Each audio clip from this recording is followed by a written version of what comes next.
Hello friends, hope you all are doing well. In this video, we are going to discuss articles that have appeared in editorial of The Hindu on June 3rd. The first article pertains to the early harvest agreement that China wants India to sign. It is written by Shri Ashok K. Kanji, the former ambassador to China. The article gives the background when in 2017 China has proposed to settle Sikkim boundary in isolation with the other three sectors. The article argues against this asymmetric concession dressed in the language of progress. The article warns India could stumble into a damaging course of action under the Chinese pressure. The article warns in diplomacy, trade of long-term strategic interest for short-term optics is self-defeating. The article mentions three distinct events. In 2025, Special Representative Dialogue Readout records India's agreement to set up an expert group to explore early harvest boundary delimitation in Indo-China border. Article also highlights that Readout used the term demarcation rather than delimitation.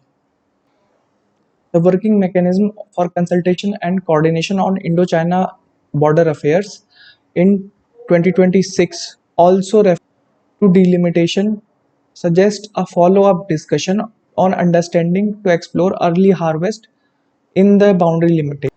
The article reminds in 2005 the special representative negotiation were based on Article 3 which explicitly envisaged a package settlement covering all the three sectors of Indo-China boundary. It also established three-step process: first political parameters, then delimitation, and finally demarcation. The basic difference between delimitation and demarcation is that delimitation is legally drawing borders on the map, while demarcation is physical process of putting markers on the ground. The article argues in the favor of package settlement because the four sectors of Indo-China are intrinsically interlinked and require a give and take across the sectors. Sikkim, India holds a comparatively geopolitical advantage China would benefit once the leverage of Sikkim has been settled. The article also mentions the different position India and China have on the Sikkim boundary frontier. India and Bhutan holds tri-junction to lie at Batangla, while China reads the treaty as the tri-junction at Gipmochi. The Chinese objective is to deepen and widen the Chumbi Valley to increase pressure on India on most acute territorial vulnerability, that is Siliguri corridor.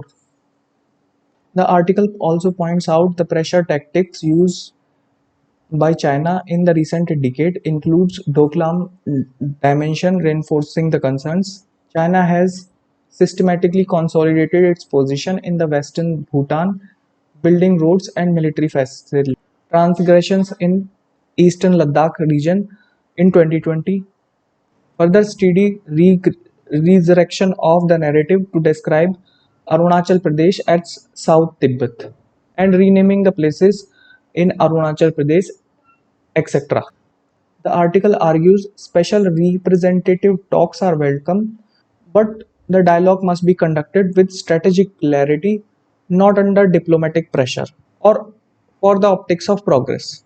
The three basic principles the writer argues should be guiding India's approach. First is to hold 2005 agreement framework firm. That is, India should reject a standalone delimitation and demarcation exercise in Sikkim. Secondly, make peace and tranquility on LAC a non-negotiable condition for progress. China has periodically attempted to delink the border management from the broader relationship. Further, the article argues for pressing for a genuine political engagement between the countries for comprehensive settlement because the respective narrative cannot be reconciled through legal arguments only. Issue called for a political settlement that would safeguard vital interests of both countries.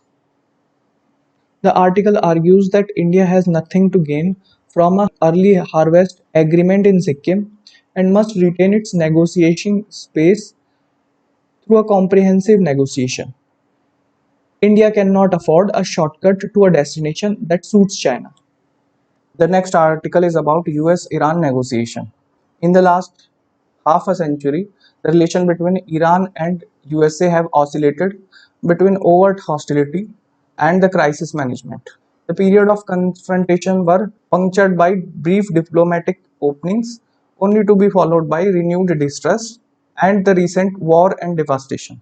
The context of this article comes from the current move towards a memorandum which could lead to indefinite ceasefire. And by time to address, the article argues the motivation behind Washington and Tehran to enter into serious negotiation is the high cost related to the war.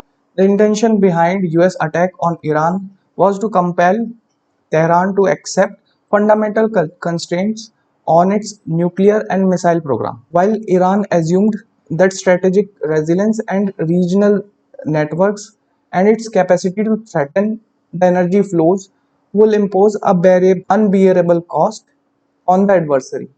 Neither side was able to fulfill all its objects. Iran suffered severe hostility, but however, it had retained sufficient capabilities to continue imposed heavy cost through asymmetric means like closing the Strait of Hormuz, attacking US allies in the Gulf.